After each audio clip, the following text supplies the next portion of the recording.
오늘 우리에게 주신 하나님의 말씀 보도록 하겠습니다. 오늘 말씀은 여호수아서 4장 1절로 9절까지의 말씀입니다. 여호수아서 4장 1절로 9절까지 말씀.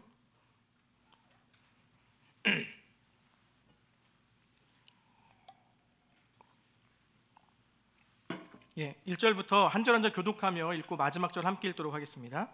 그 모든 백성이 요단을 건너가기를 마침에 여호와께서 여호수아에게 말씀하여 이르시되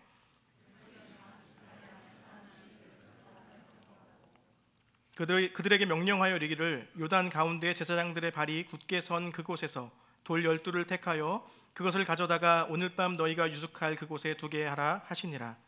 여호수아가 이스라엘 자손 중에서 각 지파에 한 사람씩 준비한 그 12사람을 불러 그들에게 이르되 요단 가운데로 들어가 너희 하나님 여호와의 궤 앞으로 가서 이스라엘 자손들의 지파 수대로 각기 돌 한 개씩 가져다가 어깨에 매라.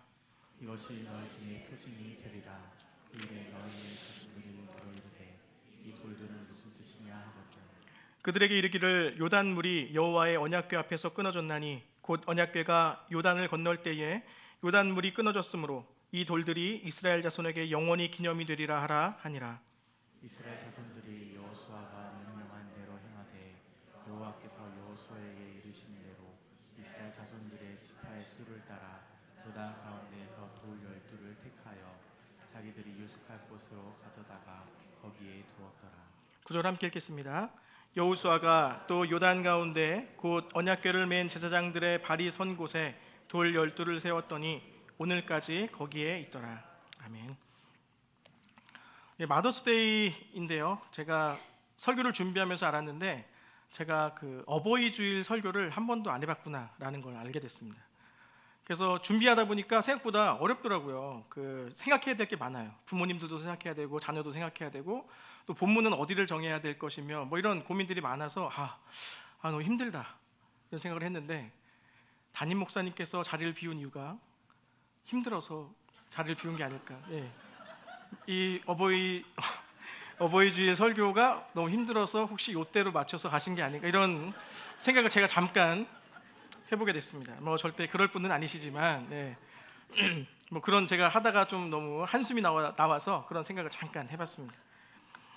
오늘 그 여호수아 말씀을 함께 보게 될 건데요. 제가 그래도 기도하면서 본문을 좀 찾아서 준비했는데 오늘 우리 모두에게 좀 은혜가 되면 좋겠습니다. 이 여호수아 4장 말씀은요, 이스라엘 민족이 요단강을 건너는 장면, 요단강을 건너고 나서의 딱 장면을 우리에게 보여줍니다. 하나님께서 이스라엘 백성들에게 기적을 베푸셨죠. 제사장들이 언약궤를 메고 요단강에 발을 담그니까 요단강이 멈추는 은혜가 있었습니다. 그런 기적이 있었고 멈춰진 그 길을 이스라엘 백성들이 지나서 가나안 땅에 입성하는 일들이 있었던 거죠. 그러니까 이스라엘 백성들의 40년의 광야 생활 그것이 끝나는 그 지점이 바로 요 지점입니다. 가나안 땅을 앞두고 모세는 죽고 여호수아가 그들을 이끌고 이제 처음으로 가나안 땅에 입성하는 그때에 하나님께서 이들에게 주시는 메시지가 있는데 오늘 그거를 좀 살펴보려고 합니다. 여호수아 3장 15절과 17절 말씀을 보면요, 이렇게 말하고 있습니다. 요단이 곡식 거두는 시기에 항상 언덕에 넘치더라. 이것은 이제 요단강이 요 시기에 물이 많을 때를 얘기하고 있어요. 궤를 맨 자들이 요단에 이르며 궤를 맨 제사장들의 발이 물가에 잠기자 곧 위에서부터 흘러내리던 물이 그쳐서 사르단에 가까운 매우 멀리 있는 아담 성읍 변두리에 일어나 한 곳에 쌓이고 아라바의 바다 여매로 향하여 흘러가는 물은 완전히 끊어짐에 백성이 여리고 앞으로 바로 건널세 여호와의 언약궤를 맨 제사장들은 요단 가운데 마른 땅에 굳게 섰고 그 모든 백성이 요단을 건너기를 마칠 때까지 모든 이스라엘은 그 마른 땅으로 건너갔더라. 이게 오늘 지난 3장에서 있었던 사건입니다. 3장에서 이렇게 요단강이 멈추고 사람들은 건너고 딱 그렇게 건너서 도착하니까 그때 하나님께서 이스라엘 백성들에게 주시는 메시지가 바로 오늘 본문의 말씀입니다. 하나님 바로 이때 큰 하나님의 은혜와 기적을 경험한 이스라엘 백성들에게 무엇라 말씀하시냐면 돌을 세우라 라는 거였습니다. 여호수아 4장 2절과 3절인데요. 이렇게 말하고 있습니다. 백성의 각 지파에 한 사람씩 12사람을 택하고 그들에게 명령하여 이르기를 요단 가운데 제사장들의 발이 굳게 선 그곳에서 돌 12를 택하여 그것을 가져다가 오늘 밤 너희가 유숙할 그곳에 두게 하라 하시니라. 하나님은 각 지파에서 한 사람씩 돌을 들고 오라고 하셨습니다. 그리고 그 돌들로 이후에 돌을 세우라라고 기념비를 삼으라고 말씀하시고 있는 것이죠. 그 기념비에 대해서는 또 이렇게 6절과 7절에 이렇게 기념비에 대해서 설명을 하는데요. 이것이 너희 중에 표징이 되리라. 후일에 너희의 자손들이 물어 이르되 이 돌들은 무슨 뜻이냐 하거든 그들에게 이르기를 요단물이 여호와의 언약궤 앞에서 끊어졌나니 곧 언약궤가 요단을 건널 때에 요단물이 끊어졌으므로 이 돌들이 이스라엘 자손에게 영원히 기념이 되리라 하라 하니라. 하나님이 요단강을 건너서 기적을 체험한 이스라엘 백성들에게 처음으로 주시고 있는 메시지가 무엇냐? 기념비를 세우라는 겁니다. 돌을 세워 기념비를 세워라. 여기에는 두 가지 의미가 있다고 보여집니다. 첫 번째는 이 가나안 진입이 전적인 하나님의 은혜였다라고 하는 것을 알게 하려고 하는 것입니다. 요단강을 건너는 것이 하나님의 은혜였다라는 것, 요단강을 건널 수 있었던 것이 내 힘이 아니라 하나님의 힘으로 건넌 것이라고 하는 것을 기억하라라고 하는 의미를 담고 있는 것입니다. 이 기념비에 대한 이 돌이 세워진 그 기념비에 대해서 다시 한번 또 설명하고 있는 구절이 오늘 여호수아서 4장 후반절에 하나 더 있거든요. 4장 23절과 24절에 이렇게 말합니다. 기념비를 세우는 이유에 대해서 말하고 있는데 너희 하나님 여호와께서 요단물이 너희 앞에서 마르게 하사 너희를 건너게 하신 것이 너희의 하나님 여호와께서 우리 앞에 홍해를 말리시고 우리를 건너게 하신 것 같았나니 이 땅의 모든 백성이 여호와의 손이 강하신 것을 알게 하며 너희가 너희의 하나님 여호와를 항상 경외하게 하려 하심이라 하라. 이것이 요단강을 건너고 나서 기념비를 세우라고 하신 하나님의 목적이었다라고 하는 겁니다.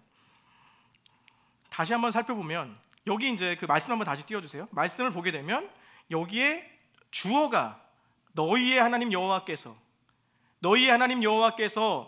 여호와의 손이 계속 얘기하시는 게 뭡니까? 내가 하나님께서 했다, 하나님께서 하신 것이다라고 하는 것을 반복적으로 보여주고 있습니다. 너희 하나님 여호와께서 한 것이다. 하나님을 기억해라. 이 기념비를 볼 때마다 하나님을 기억해라. 하나님이 한 것이다. 하나님의 역사다라고 하는 것을 이 기념비를 통해서 너희가 깨닫고 기억해라라고 하는 것을 알려주고 있는 것입니다. 하나님을 기억하라고 하는 이것이 기념비를 만드는 목적이다라고 우리에게 이야기해 줍니다. 여러분, 인간은 망각의 동물이다라고 하는 이야기를 들어보셨죠? 누군가 나에게 베풀어준 은혜에 대해서는 우리가 예외 없이 잘 잊어먹습니다. 그런데 이제 내가 베푼 은혜는 끝까지 기억하는데 누가 나한테 베푼 은혜는 잘 잊어먹어요. 사람이 그렇습니다. 화장실 들어갈 때와 나올 때가 다른 것처럼 들어갈 때는 급박하고 간절하지만 나왔을 때는 언제 그런 일이 있었냐는 듯이 평온하고 기억을 잃어버리는 것이 인간의 자연스러운 모습이죠. 그래서 그렇게 잊어버리기를 잘하는 인간의 연약함 때문에 하나님이 기념비를 세우라고 하시는 것입니다. 하나님은 이 요단강을 건널 수 있게 된 것이 전적인 하나님의 은혜였다라고 하는 것을 돌을 세움으로써, 기념비를 세움으로써 그 은혜를 기억하라라고 하는 것입니다. 기념비가 없는 사람은 망각하기가 쉽습니다. 이런 기념, 하나님에 대해서 떠올릴 그 무언가가 없는 사람은 망각해버립니다. 하나님의 은혜를 망각해버립니다. 우리는 망각하는 사람들에게 주로 배은망덕하다, 배신자다, 그리고 은혜를 원수로 갚는다 등등 우리가 배신하는 이렇게 은혜를 잊은 사람을 향해서 주로 이런 표현들을 쓰죠.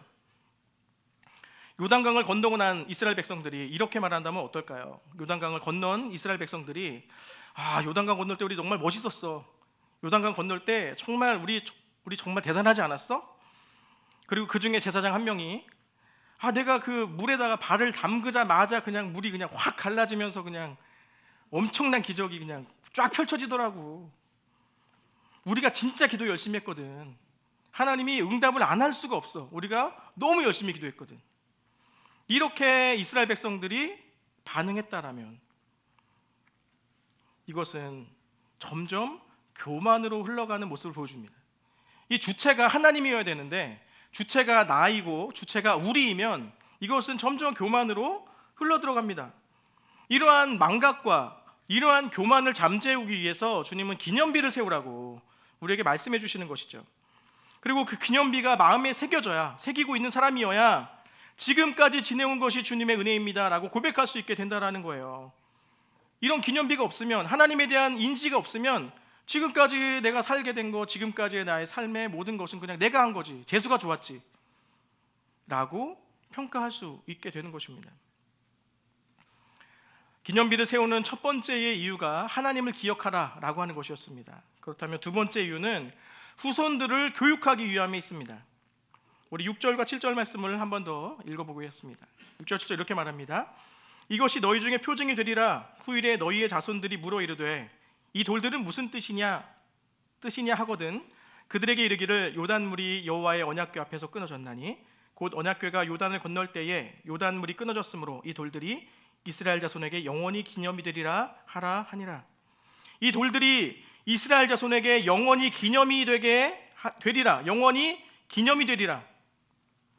이 돌들이, 하나님은 우리에게 단지 너희가 오늘 너희만 믿음으로 살라고 얘기하는 것이 아니라 내일도 너희의 자녀도, 너희의 자녀 세대도 이 믿음을 기억하라 라고 이야기해주고 있다는 것입니다. 그래서 기념비가 필요했습니다. 하나님은 이스라엘이 시간이 지나면 요단강 건넌 사실을 잃어버리게 될 것을 아셨던 것 같아요. 그래서 후대에까지 그 사실을 기억하게 해줄, 후대에까지 그 사실을 상기시켜줄 기념비를 세우라고 말씀하고 있는 겁니다. 기념비는 하나님이 이스라엘에게 베푸신 기적과 같은 은혜를 기억하는 장치인 것이죠.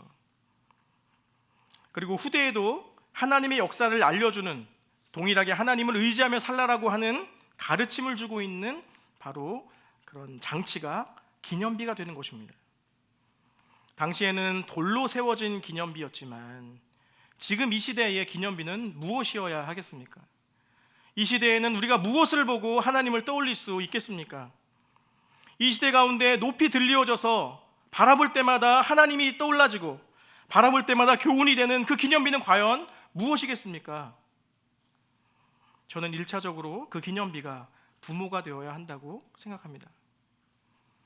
자녀 세대가 물어올 때에 하나님이 어떠한 분이신지 설명해야 되는 과업이 부모에게 있습니다.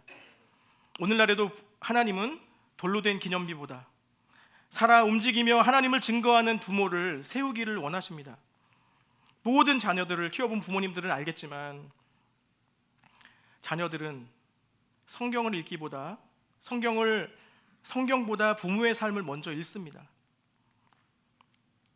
우리 아이가 왜 그럴까? 왜 그렇게 말을 안 듣고 왜 저럴까? 나는 안 그랬던 것 같은데. 뭐 다들 하시는 말씀이시죠. 그런데 그 아이가 어디서 왔겠습니까? 그렇게 외출했던 옷은 벗으면 빨래통에 갖다 넣어라. 아무리 얘기해도 되지가 않고요. 그리고 샤워하며 오줌 싸지 말라고 그렇게 얘기를 해도, 그리고 더운 날, 아주 더운 날 땀을 뻘뻘 흘리고 있는 아이에게 머리를 씻으라고 했더니 어제 머리 감았으니까 오늘은 몸만 씻겠다고. 이런 씻기 싫어하는 아이들이 어디서 나왔겠습니까? 저 아니면 저희 아내죠. 이상입니다. 자녀는 부모의 뒷모습을 보고 배운다라고 하잖아요. 정말 그렇습니다. 자녀들은 부모의 삶을 통해서 하나님을 배우게 됩니다. 부모가 기도하는 모습을 보면 하나님이 우리를 돕는 분이구나라는 것을 느끼게 됩니다. 부모가 주의를 거룩히 지키고 헌금을 소중하게 준비해서 하나님께 드리는 것을 자녀들이 알게 되고 보게 된다면 하나님은 우리의 최우선이 되시는 분이구나. 또 부모가 기쁘게 봉사하는 모습을 보면 자녀는 하나님은 저렇게 섬기는 거구나라고 하는 것을 자연스럽게 기억하고 또 그렇게 살게 됩니다. 사실 우리의 신앙이 대부분 부모님 닮지 않았습니까? 이렇듯 우리가 보고 느낀 바대로 신앙이 자연스럽게 전수되어지는 것을 우리는 기억하고 있습니다. 신명기 말씀에서 자녀들을 가르치라라고 말씀합니다.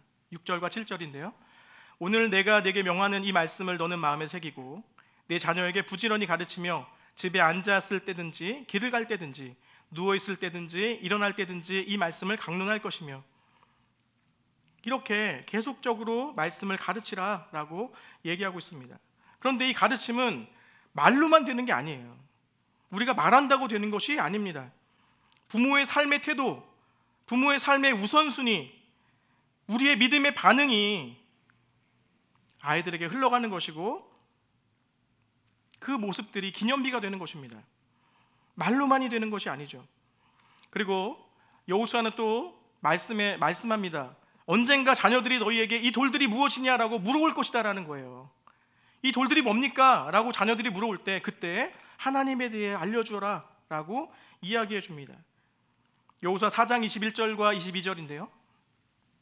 이스라엘 자손들이 말하여 이르되 후일에 너희의 자손들이 그들의 아버지에게 묻기를 이 돌들은 무슨 뜻이니까 하거든 너희는 너희의 자녀들에게 알게 하여 이르기를 이스라엘이 마른 땅을 밟고 요단을 건넜습니다. 하나님의 일을 이야기해 주라 라고 하는 것입니다. 자녀들이 아버지에 대해서 아버지에게 하나님에 대해 묻을 것이고 그때 너희는 하나님을 알게 하라 라고 하는 것입니다. 저희 아이들에게도 하나님에 대한 인지가 생겨나는 시점이 있었습니다. 지금도 이제 하나님에 대한 이야기들을 종종 하지만 아이들이 하나님에 대한 인지가 조금씩 생겨날 때 부모인 저희에게 허를 찌르는 것 같은 질문들을 할 때가 있어요. 당시에 저희는 아이들을 키우면서 이제 그 사랑의 우선순위를 가르칠 때입니다. 저희가 따로 이렇게 커리큘럼이 있는 건 아니고 아이들에게 잘 알려줘야겠다라고 생각하면서 엄마 아빠는 엄마 아빠를 제일 사랑해. 엄마는 아빠를 제일 사랑하고 아빠는 엄마를 제일 사랑해. 그리고 그 다음에 너희들이야.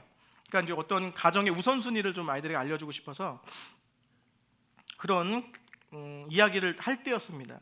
한 번은 제 아이 하나가 물었습니다. 아빠는 하나님을 더 사랑해, 엄마를 더 사랑해? 저에게 물었어요. 그래서 저는 그때 또 뭔가 알려줘야겠다라는 생각이 들어서 아빠는 하나님을 더 사랑해. 하나님 사랑하는 게 하나님을 먼저 사랑하고 그리고 엄마도 사랑해. 근데 아이들이 수근거리면서 하던 얘기가 뭐냐면 아빠가 엄마 안 사랑한대. 아빠가 엄마 안 사랑한대. 제가 원했던 방향은 아니지만 그나마 좋았던 것은 아이들이 하나님에 대한 물음을 던지고 있다라고 하는 부분이 긍정적이었습니다. 우리는 하나님에 대한 질문들이 아이들로 하여금 나오게 해야 됩니다. 이게 무슨 말이냐면 아빠는 왜 기도하세요? 엄마는 왜 그렇게 교회를 열심히 나가세요? 성경책은 왜 읽으세요? 우리의 삶을 통해서 아이들은 당장 지금은 이해할 수 없는 것들이죠. 아무리 설명해줘도 잘 모를 겁니다. 그런데 우리의 삶을 통해서 아이들이 궁금함을 가지게 하는 거예요. 왜 그렇게 기도할까? 왜 하나님을 의지할까? 왜 그렇게 성경을 읽으며 성경을 읽으라고 하실까? 우리는 이런 질문들이 나오게 해야 합니다. 그런데 아주 반대로 아이들이 엄마는 왜 기도 안 해요? 아빠는 왜 교회 안 나가요? 아빠는 왜 거짓말해요? 왜 누구를 미워하세요? 이렇게 우리가 정말 듣기 싫은 그런 질문들을 할 때에 우리는 회개해야 됩니다. 우리가 아이들에게 잘 못 보여주고 있는 것에 대해서 회개해야 되는 거죠. 긍정적인 질문이 나오도록 하나님에 대한 궁금증이 자아내도록 우리가 그렇게 살아야 그런 질문이 나오는 것이죠.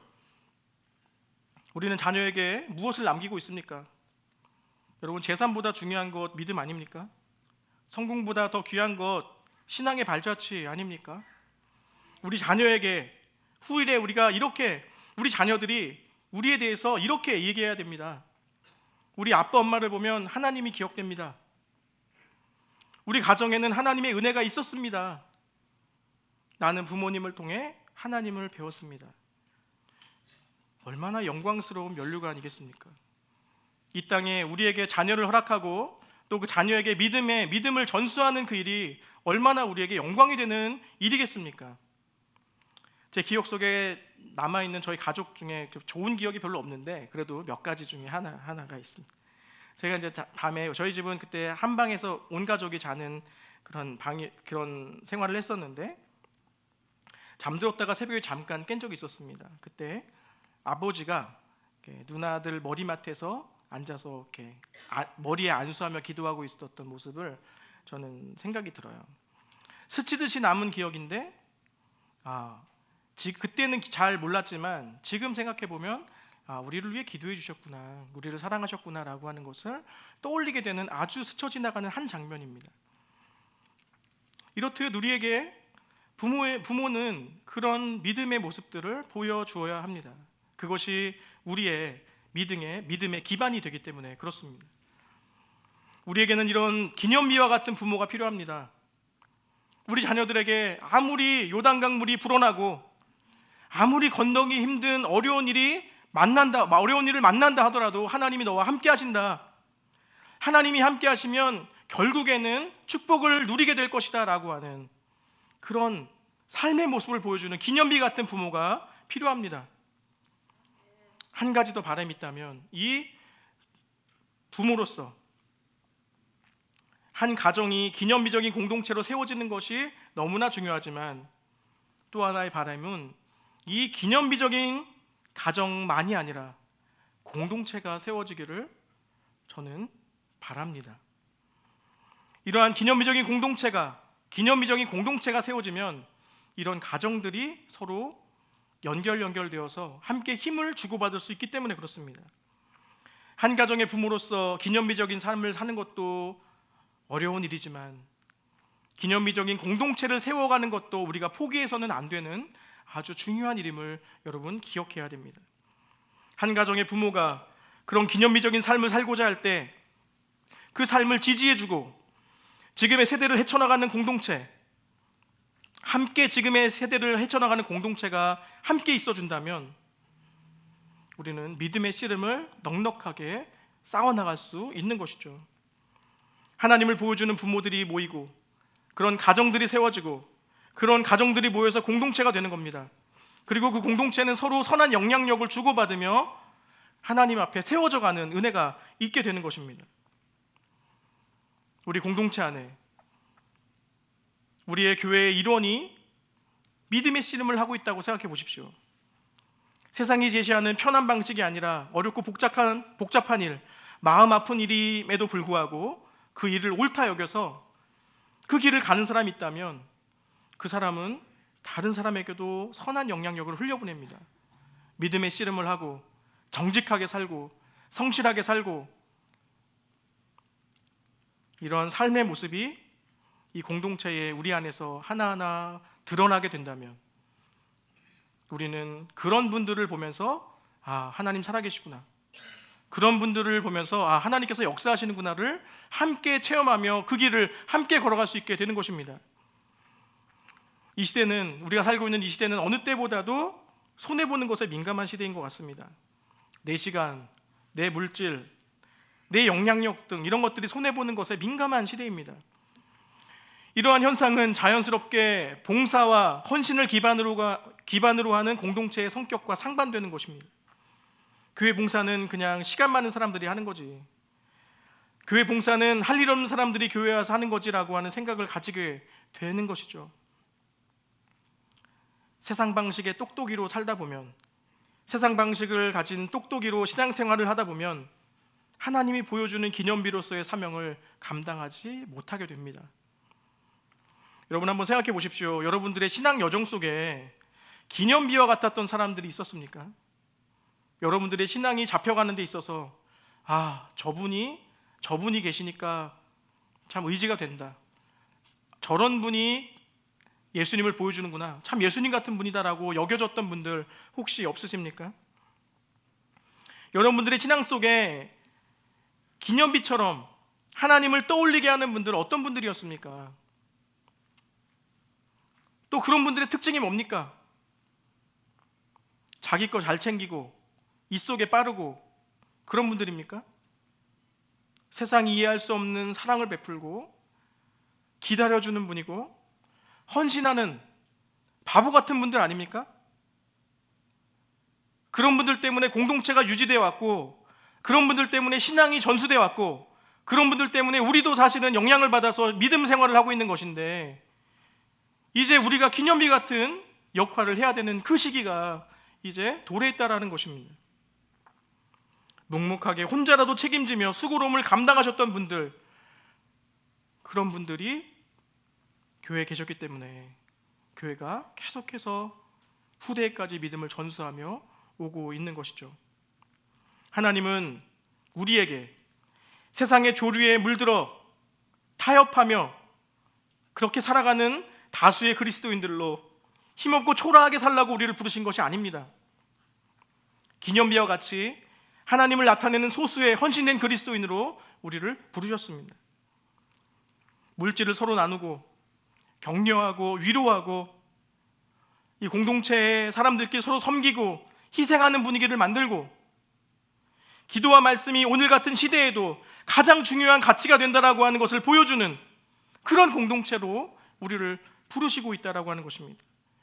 이러한 공동체가 우리 안에 회복이 되면 자녀들에게 자연스럽게 연결되어지는 것입니다.